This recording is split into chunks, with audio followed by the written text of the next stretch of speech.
Imagine a world where one empire rules nearly everything, from the sandy deserts of North Africa to the chilly Isles of Britain, and from the bustling cities of the Middle East to the wild forests of Germany. This was the Roman Empire at its peak, an empire that no one believed could ever fall. For centuries, it dominated, it thrived, and it seemed unstoppable.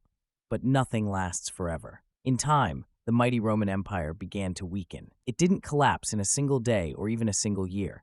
Instead, it fell apart bit by bit over centuries until one day the world woke up and realized that Rome, the eternal city, had fallen. Today, we'll take a deep dive into the fascinating and complex reasons why the Roman Empire crumbled, exploring the political, economic, social, and military factors that all contributed to its eventual collapse.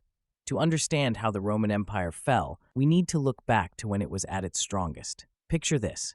The year is 117 CE, and under Emperor Trajan, Rome is at its greatest extent. The empire stretches from the Atlantic Ocean in the west to the Euphrates River in the east. Rome's influence touches every corner of the known world. The empire is rich, its military is unmatched, and its culture is spreading across continents. Roman law, architecture, language, and customs are influencing millions of people, creating a sense of unity across this massive territory. But hidden beneath this powerful exterior were the seeds of Rome's destruction. One of the biggest challenges the empire faced was simply its size.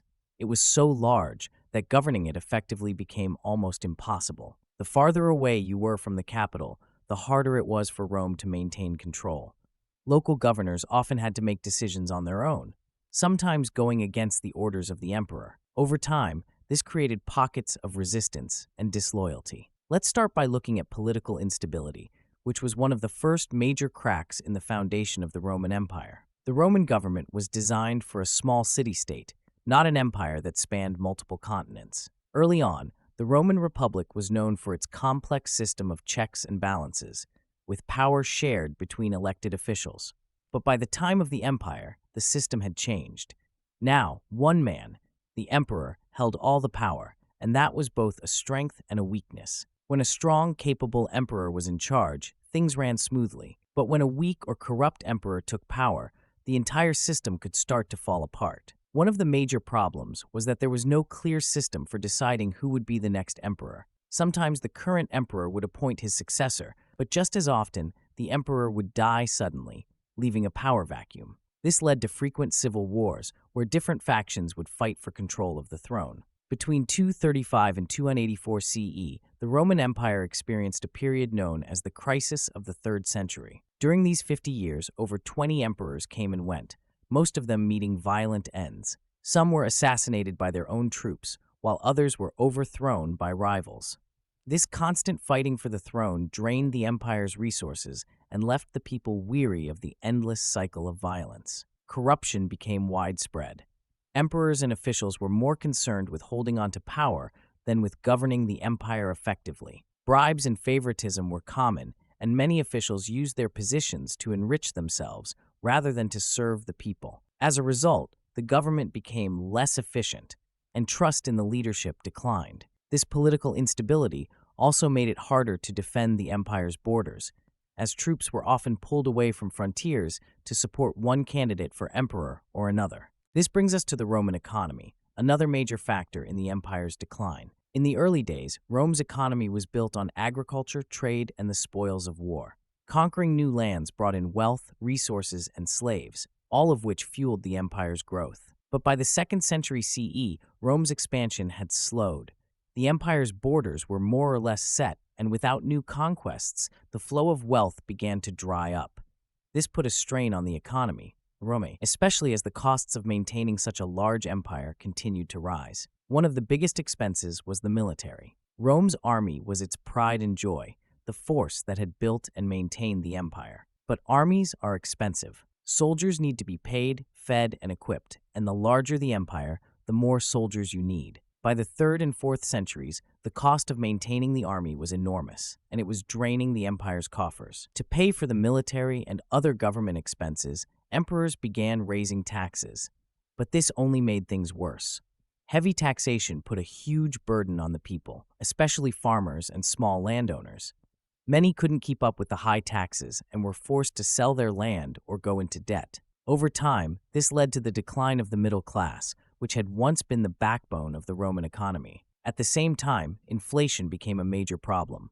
The Roman government tried to solve its financial problems by minting more coins, but they didn't have enough silver to back them up. As a result, the value of Roman money dropped and prices for goods and services soared. People could no longer afford basic necessities, and the economy became even more unstable. In addition to these economic problems, Rome was heavily dependent on slave labor. Slaves worked in agriculture, mining, and as household servants, and their labor was essential to the Roman economy. But as the empire stopped expanding, the supply of new slaves dwindled. This led to a labor shortage, especially in the agricultural sector, which was crucial for feeding the population. Without enough workers, farms became less productive, leading to food shortages in some parts of the empire.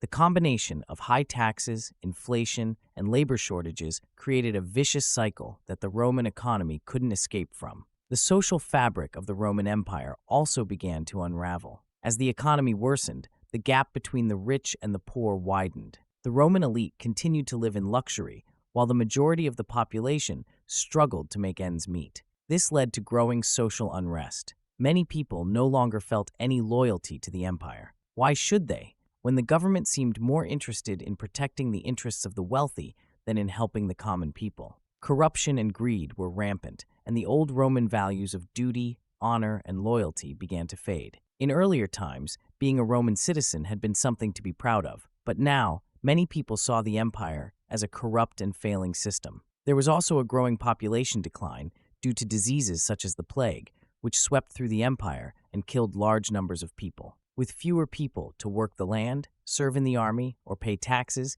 the empire became even weaker. While these internal problems were dragging the empire down, there were also external threats that played a major role in the fall of Rome. For centuries, the Roman Empire had defended its borders against barbarian invasions. But as the empire weakened, these invasions became more frequent and more devastating.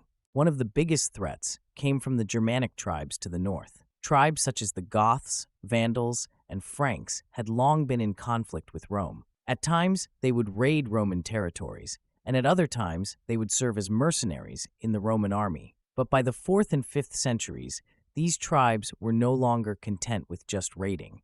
They wanted to take land for themselves. Part of the reason for this was the arrival of a new and terrifying force from the east, the Huns. The Huns were a nomadic group from Central Asia who swept into Europe in the 4th century, pushing other tribes in front of them. Fleeing the Huns, many Germanic tribes began moving into Roman territory, seeking safety and new lands to settle. The Roman military was no longer strong enough to defend the empire's vast borders. One of the reasons for this was that the Roman legions were spread too thin. The empire was so large that it was impossible to station enough troops in every corner of the empire. At the same time, the quality of the Roman army had declined. In earlier centuries, the Roman legions had been made up of disciplined, professional soldiers who were loyal to Rome. But by the 4th and 5th centuries, the army was increasingly relying on mercenaries, foreign soldiers who fought for pay rather than loyalty to the empire. Many of these mercenaries were from the very barbarian tribes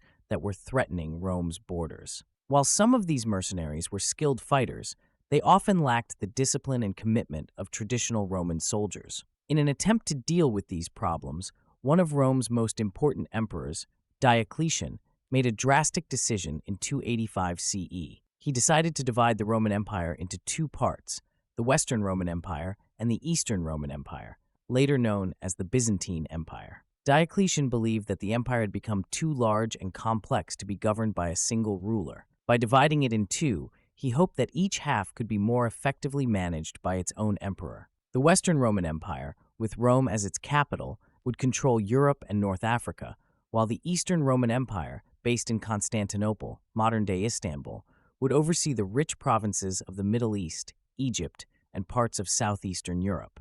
In theory, this division was supposed to strengthen the empire, but in reality, it created new problems. The Eastern Roman Empire was wealthier and more stable than the West.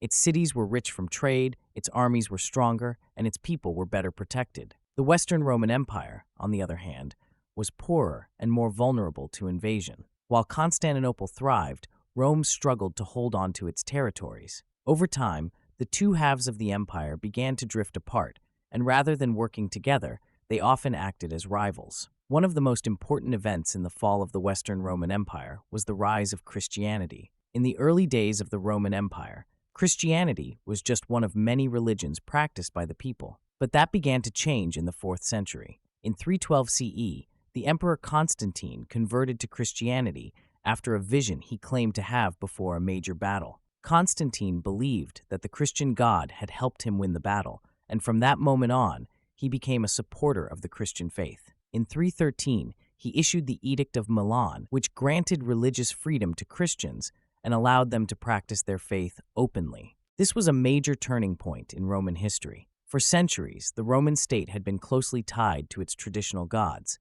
The emperors were seen as semi-divine figures, and the state religion played an important role in Roman identity. But with Constantine's conversion, Christianity began to replace the old Roman religion. By the end of the 4th century, Christianity had become the official religion of the Roman Empire, and paganism was gradually outlawed. While the spread of Christianity brought many positive changes, it also contributed to the empire's decline in some ways. For one, it weakened the old Roman values that had once held the empire together. The traditional Roman virtues of discipline, loyalty, and civic duty were replaced by Christian values of humility, forgiveness, and a focus on the afterlife. For many Romans, the idea of serving the empire became less important than serving God. Moreover, Christianity's rise created new divisions within the empire. Different Christian sects began to argue over matters of doctrine, and this led to religious conflict. In some cases, these disputes turned violent, with rival Christian groups clashing over issues like the nature of Christ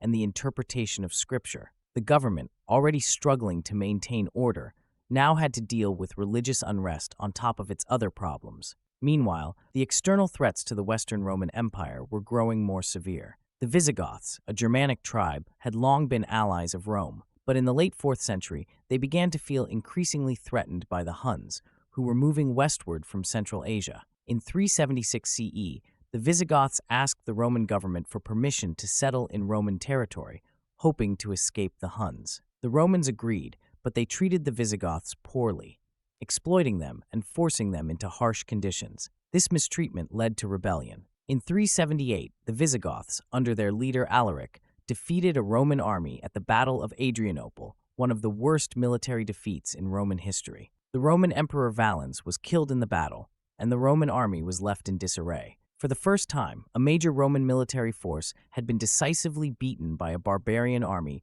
within the empire's own borders. This was a huge psychological blow to the Roman people. For centuries, the Romans had believed that their army was invincible, that their civilization was superior to all others. But now, a group of barbarians had not only defeated them, but had also killed their emperor. The defeat at Adrianople marked the beginning of a new era, one in which Rome's enemies no longer feared its military might. The Visigoths weren't content with their victory at Adrianople. They wanted more land, more resources, and more recognition from the Roman government. For the next several decades, they continued to pressure the empire, raiding Roman territories and demanding more concessions. In 410 CE, the unthinkable happened. The Visigoths, under Alaric, sacked the city of Rome. This was a shocking event.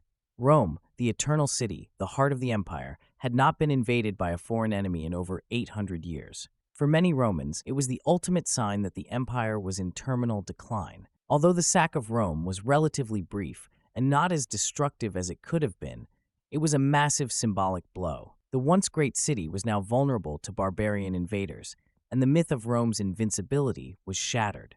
The sack of Rome by the Visigoths was followed by further attacks from other barbarian groups. The Vandals, another Germanic tribe, crossed into Roman North Africa in 429 CE and quickly took control of the region. North Africa had been one of the richest provinces of the Roman Empire, providing much of its grain. The loss of this territory was a severe blow to the empire's economy. In 455, the Vandals went even further, launching an invasion of Italy and sacking the city of Rome once again. This time, the destruction was more widespread, and the Vandals looted the city for 2 weeks, taking vast amounts of treasure back to their kingdom. By this point, the Western Roman Empire was on its last legs. The central government in Rome was weak and corrupt, and the empire's remaining territories were increasingly falling under the control of barbarian warlords. In 476 CE, the final blow came when the last Roman emperor, a young boy named Romulus Augustulus, was overthrown by a Germanic leader named Odoacer.